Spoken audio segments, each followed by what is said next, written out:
So 52 Weeks of Why now has been such an interesting journey for me to interview people that I've read and who have influenced me in my reading, and mentors both in the business that I'm in the mortgage industry and out.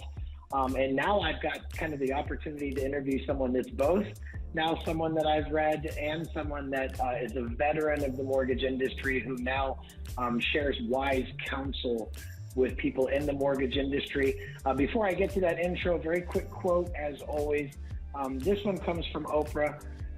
Oprah, this has been a part of my biography for many of the philanthropic events that I do, and I just love this quote from Oprah. It is, you want to be in the driver's seat of your own life, because if you're not, life will drive you. Not everyone can be famous, but everyone can be great, because greatness is determined by your service. Service and the significance that you bring to your service is that which is lasting. When you shift the paradigm of what you do every single day to service, I promise you that success will follow. Man, Barry, if this quote wasn't perfect for me having you on the show, I don't know what is. You've lived your life in service and continue to this day to do so. My guest today is Barry Habib. Barry, I've met solely through Fairway Independent Mortgage and through my operations in the mortgage industry, and listening to Barry almost every day now for a couple of years through MBS Highway. Barry, first, thanks so much for taking the time. I appreciate it. It's a privilege to be with you, my friend. Thanks for all the good that you do. So, Barry, I want to give a brief summary. Some of this I'm going to ask him some questions about because there's a lot of really interesting things that he's done. But first, I want to talk a little bit about family. So he's originally from New York in Brooklyn and moved to New Jersey in the 80s and now commutes kind of back and forth between New Jersey and very close to my hometown in Florida when I lived down there. And Barry has 4 children, all 4 of which work for MBS Highway now. Well, I think, is that right? 3. Nicole, my daughter, she used to work with me, but now she's an originator in the mortgage industry, Nicole. It's Dan's twin sister. Excellent. Everything that I have followed in Barry's career, it first has been a casting of a wide net.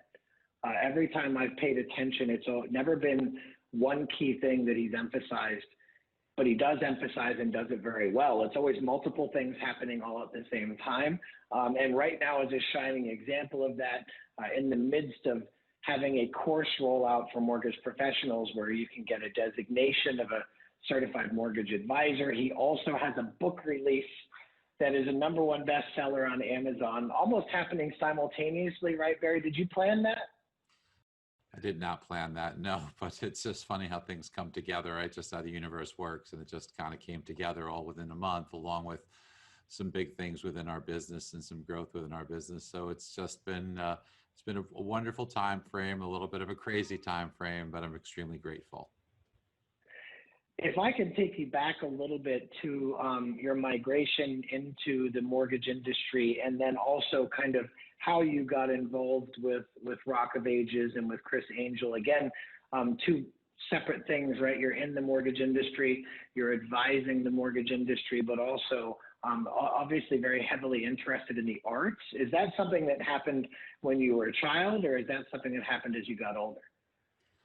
Well, I'd have to say it happened as I got older. You know, the quote you gave from Oprah really resonates with a lot of the things that are within my book. You know, almost all of it is points that we talk about in the book. So completely agree with that philosophy. It doesn't surprise me. I mean, just being such a successful person, giving a lot of the secrets of what you need to do to be successful, but more important, to be happy.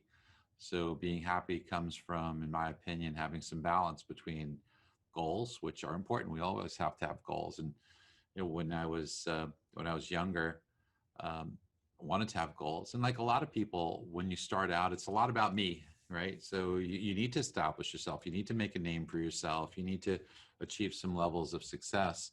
But then once you reach a certain stage, that kind of naturally changes, and hopefully changes to where now you start thinking about giving back and helping others and lifting other people up and providing assistance that way. So that's where you get that balance of fulfillment. So, you know, having goals is really important. We all need to have goals. You need to have, you know, monetary goals. Don't ever be embarrassed about monetary goals. life is a little easier and a lot nicer with a little bit of money. It's not everything, but it does help. But you can also do a lot of good with the money that you have. So that can help others. And that's part of the other part of this equation is fulfillment. So you want monetary, you want success goals, you want to have achievement. But there's a lot of people that make a lot of money that maybe aren't very happy. And I think that part of that is there needs to be more fulfillment. So you have to have both really to be happy. And fulfillment can be a little different for everybody, but for me, it comes from helping others and making a difference and doing good and feeling proud of those things. So that's what we try and do. We try and have some balance between some success goals, but also some fulfillment goals. And I think that combination makes for a lot of joy and a lot of happiness and a lot of the reasons why you want to feel good and continue to exceed those levels. Now, it makes perfect sense that you pair off the monetary and career aspirations and goals with something else that maybe gives your soul for fulfillment or gives you that sense of purpose. It's great if you're in an industry that allows you to do both or a career that allows you to do both, but by and large, you almost always have to diversify between the two.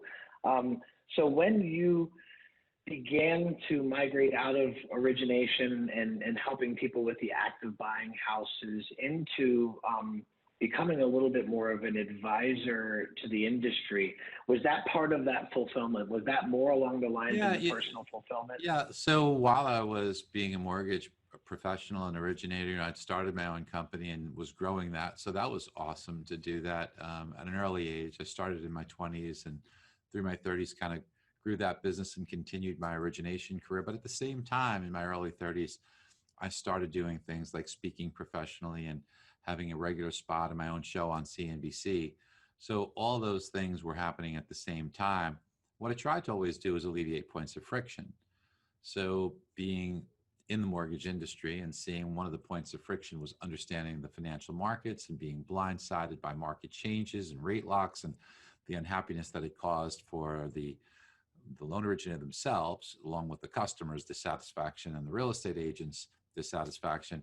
I decided to fix it and alleviate the points of friction. So I created a business called Mortgage Market Guide and then a certification called CMPS, which really kind of elevated the knowledge level and alleviated that point of friction.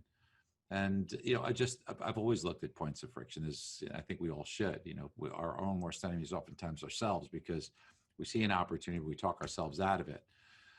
These are things that you really need to think about, because alleviating points of friction can be both very rewarding financially and rewarding from a fulfillment point of view, because you're just changing the dynamics and doing a lot of good and making a lot of people happy. Even when I was asked to be given a role in a movie, and it was one of the first speaking roles I had 9 movie roles that I had speaking roles in. I thought that it would be an interesting challenge. Was I a little fearful and a little worried? Yeah. I thought it was going to be more exciting than it was, but I found out it's an awful lot of hard work. And they dressed me up as this kind of cartoon character. My first movie role. Here I am. I thought I was going to have this, great movie role. And they dressed me up with this beard and pastel blue outfit and hat. I was Colonel Kaboom, my first movie. But through relationships, which is really important, Phil. Relationships are everything, and mindset.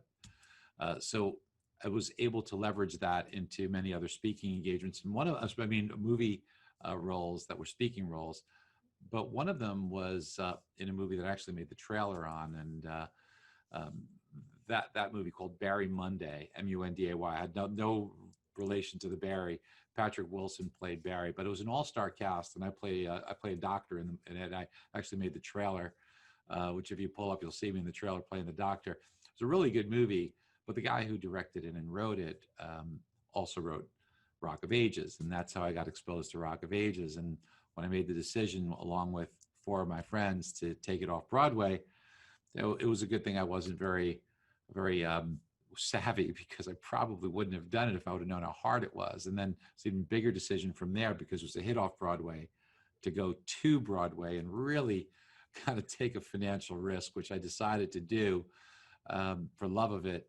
And not because it was a good business decision, because it really probably wasn't, but it turned out to be a really good one in the long run. So another point of friction that I alleviated was in noticing that when people came to the show, drinking alcoholic beverages was not allowed in their seat. And I'd watch these people come in, maybe a little late because you're in New York City, and wait online and pay a lot of money for a drink, $15 for a drink or something like that. And then the lights would flicker. You got to get to your seat and you can't take your drink with you. So these people would be guzzling drinks. I was like, why do we have to do that? So it took a long time, but I became the first show on Broadway. I negotiated the first deal in the history of Broadway to allow drinking in the seats. And then, wouldn't you know it, now every single show does it, but I was a pioneer there. And even in a medical imaging business that I started, one of the points of friction I had experienced, I hope nobody has to go through the anxiety of having a scan done. And you know that the tech who's doing it can read it, but you don't know what's going on and you're in the dark. And unless you have a direct line to your physician, which most people don't, you wait several days and the anxiety plays on your brain. So I was like, why do we have to put people through that? So in my medical imaging center, which in an effort to try and alleviate that, I said, let's have a radiologist right there. We'll pay a little bit more. We'll have somebody there. But by the time you get dressed, let's get you the results. And if it's good results, you walk out like this. And if it's, you're super happy. And if it's not the results you wanted, at least you had a plan and you don't have anxiety. So that became so popular that we had built it to 3 centers, and then I sold that business. But again, it's alleviating points of friction, which we all see around us and we all have the opportunity to do. I love that, because this is the theme of so many people that I've had and interviewed on the podcast, of someone who went through an experience with a particular organization or agency or rehab and came out of it and said, man, this could have been so much better. And then they went and dedicated their lives or their careers to trying to make it better, to try to influence it so that it could meet that expectation. And it's always surprising to me that it's just one person who needs to go through that, who can institute that change. And it is possible for just one person to cause that kind of institutional change, like you just spoke about. Barry, I know I want to be a good steward of your time, and I want to get right to it so I can ask you some questions. I'd love to hear you share with us your why. So I have more than one why. There are different levels. So being the child of first generation immigrants who were extremely poor when they got here, because when they left, the government confiscated everything they had. They did not speak the language. I was not just unplanned, but really not really wanted, because my parents were broke and much older. My dad was 57, my mom was 40. So this was kind of a bit unexpected, unplanned, and probably under different circumstances may have not had gone through with it. But I was blessed in that I was conceived just before birth control came on the scene, and I was born before abortions were made legal. So I kind of skated in there. One of the things growing up extremely poor that is important to me is helping others.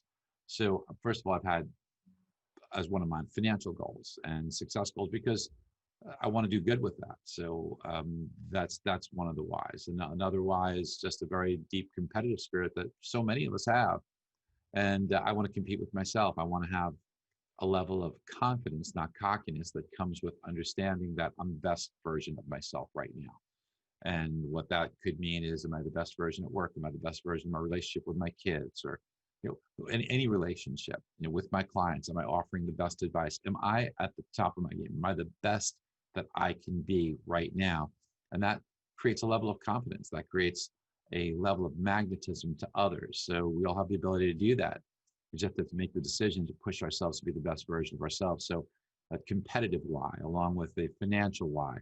And then there's the why that comes with owing to your parents. So my parents made so many sacrifices. There's no way I'm going to let them down for all the sacrifices that they made to give me the opportunity. So there's debt that's owed there. And that's one of the reasons why I push myself. So that's part of my why. Yes. And I think about these things every single day. It's how I start my day. And then there's the why to my children, who, those of us with kids, I know you said you have 3 wonderful children. There's nothing you wouldn't do for your kids, right? So that inspires us to push ourselves to, if you think about when you walk out the door in the morning and you say, I'm doing this for them to make a better life for them, or to be a good role model for them, you just think about the way you're going to act. Think about any obstacle that comes your way, how you're in no way going to allow that obstacle to stop you. It's an incredible way to be motivated to excel. And, if you've got a significant other out there, Wouldn't it be wonderful to start your day knowing that you're doing it to make a better life for that person? I mean, these are very powerful ways to focus your mindset. So I begin every day thinking about these things. I begin with prayer. I begin with gratitude too. I literally say out loud all the things I'm grateful for, because Bill, what happens is during the day, we're going to get stuff that pisses us off. And it's nice to get recentered, to remember every day that, okay, I'm upset about this, or this didn't go my way. However, I've got so many things that I'm so fortunate for. We all do. You know, if you take your problems and you put them into a bowl and somebody else were to kind of rummage around, we'd all go back and take our own problems, because believe me, everybody does have problems. So, understanding that we have to have the right mindset. We have to understand things are going to upset us, but man, there is so much to be grateful for, and all of the things that we have that we should be grateful for. Definitely keeps you on a path. And look, when things upset you, one of the things that a dear friend of mine, Tony Robbins, said is have a 90-second rule. And that 90-second rule is, okay, we're human, allow yourself to be upset for the 90 seconds, but then get yourself back on track. Remember the things you're grateful for, because you don't want that incident or that individual who upset you to rob your joy, because they're not worth it. The incident's not worth it to rob your feeling of joy. And then even more important than that, the joy that we bring to others, because our mindset is going to be reflected on others, and we have the ability to bring joy to others, to lift them up. And if we're in a bad mindset, it's difficult for us to do that. So now, if we go back and look at you as you were growing up, it's very similar. So David Lazowski was on the podcast, and he is the son of immigrants.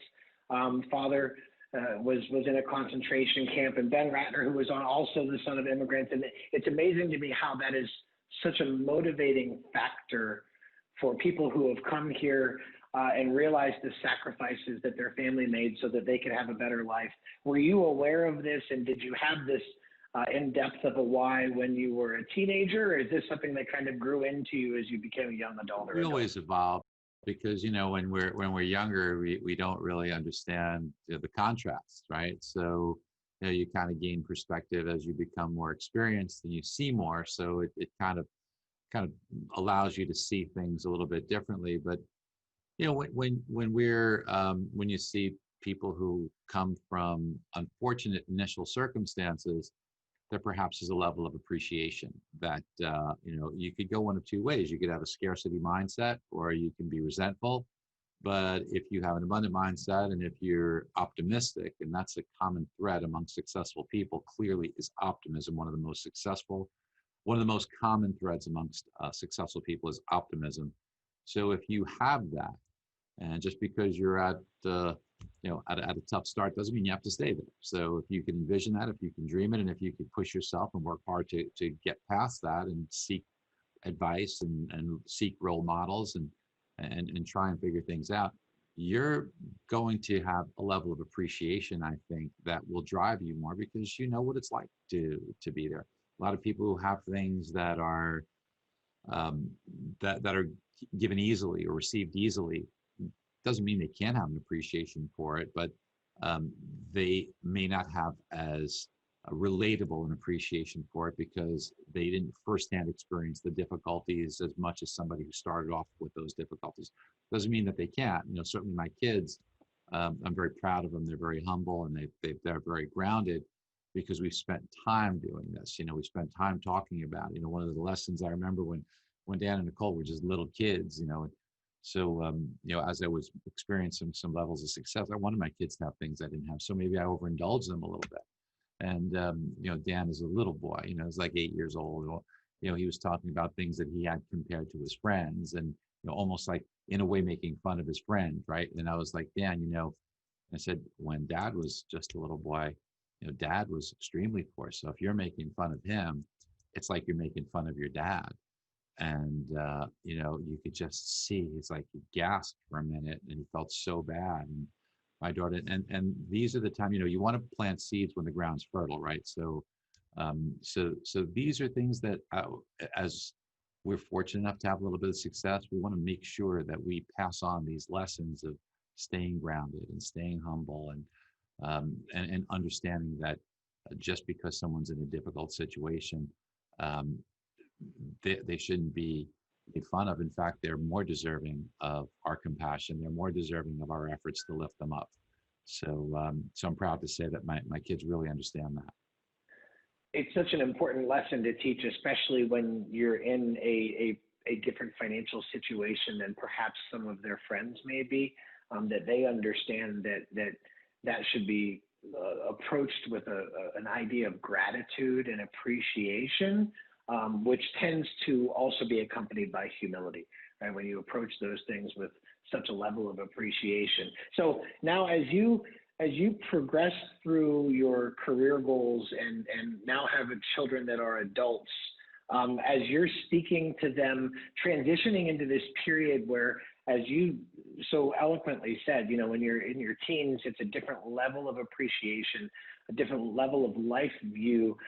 If you could speak to the young adults about this exploration for their why and for their purpose and for their daily motivation, what piece of guidance would you give to someone to help them on that path to their daily motivation?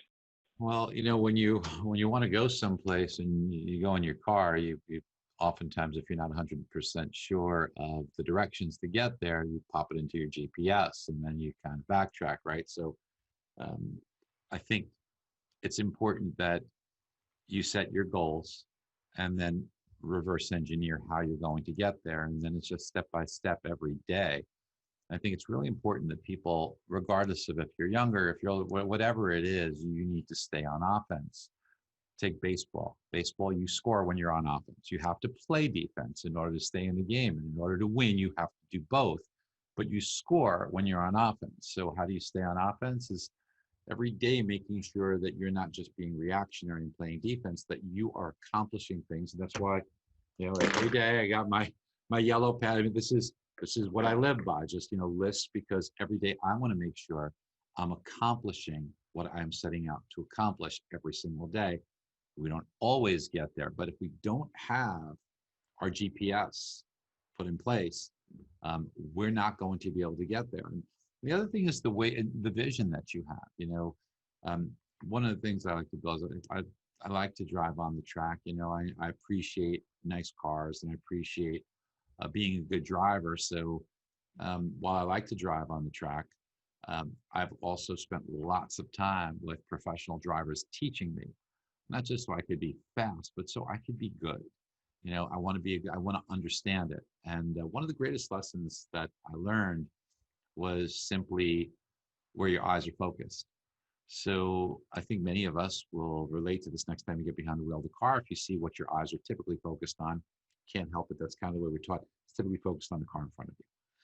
And that's actually not the best way to drive. So what you need to be focused on is way down the road. And the best example and the best lesson that I was given on this was that an instructor took a bottle of water and he put it about 20 feet in front of me. And he said, okay, go ahead and look at that bottle of water. And I would go back and I looked at the bottle of water. He says, okay, can you see the street sign up ahead? And I said, no, I can't. He says, okay, now I want you to look at the street sign. Oh, the street signs. Can you read it? I said, yeah. He said, can you see the bottle of water? I said, yeah. He said, if you look there, you see everything. So what I learned was, by understanding this, you can be a much better driver if you do it behind the wheel. But if you do it in life, and instead of focusing on what's here, you're focusing on a much bigger picture, success will come much easier to you, because now your focus is on a much greater picture. And that's a skill set. You know, we see how people are able to take ideas and make them big. They just change the way that they're looking. Okay, that all they did was change their focus. Where many of us, our focus might be here. You know, you can have a business and you're working on the business, making that the best you can, but you could still do that and focus on many multiples of that business or branching out into different areas. So it's just adjusting your focus slightly that can be all the difference between having a nice business and a successful business and creating enormous success. So it's just a small change there. And mindset is the key function. Listening to you is like hearing all of my favorite mentors in my mind. It's like hearing Jim Rohn. It's like hearing Tony Robbins. It's like hearing a little bit of Napoleon Hill, kind of all mixed into one. If Money in the Streets summarizes very concisely all of the principles that you just provided. in a really tangible format that's easy to read. It's not 400 pages, although it could be. It's not. It's very small, and it's tangible, and it's digestible. And you know what you do so well, Barry, is you take something that's very complex, and you bring it down to such understandable terms. You take something that could be said in paragraphs and say it in a sentence that's very understandable. I just want to thank you for that in my career and in my life. It's been very helpful for me, because when you hear something like that in one sentence, guess what it's easy to do? It's easy then to relay that to other people. But if you hear 6 paragraphs, it's not as easy to take that information and pass it along. Well, you bring up something really great, because we learn more by teaching, right? That's the way we really learn, because when you take something and you try to teach it to someone else, that's where you realize the holes are and what your level of understanding needs. And that's when you really start thinking it through. It's one thing to listen to it, but then try to teach it. That's when you really learn it. And that's when you are not memorizing it. That's when you're owning it. And there's all the difference in the world between memorizing and relaying it versus owning it and really truly understanding it. And the funny part is, somewhere in between there, you're going to say a sentence and you're going to go, oh my gosh, this is exactly one of my notes that Jim Rohn said. I said exactly this sentence in the midst of a conversation and realized that I did it. And then the next time it's a little bit more of my own. And the next time it's a little bit more of Tony Robbins is a master from Jim Rohn, and has taken all of his principles and spelled it out in modern wording and in modern formats. And the way that he articulates, while it's a lot of the same principles, it's different. It's more personal. It's his way of saying it, right? Tony is just an incredible human. I'm so blessed to call him a close friend. And Jim Rohn was one of my mentors. Many dinners with him, and I can hear some of the things that he would just kick back and just talk about, and I just want to listen to him all the time. So yeah, there are some really amazing individuals that have made a difference for me and for many other people. Yeah, Jim Rohn was a great man. Barry, thanks so much for your time, for being here, for the book, and for the knowledge that you share, for continuing to be that person that can take these complex principles and make them easy to digest and understand. I really appreciate what you've done for my business personally, and for the industry that I find myself in, and for the knowledge in your book. Well, I appreciate you, and it's a privilege to be here with you. You really are everything good about our industry. You just want to give back and help people, and God bless you, man. That's what it's all about. So that's something that I will tell you that I'm grateful to you for.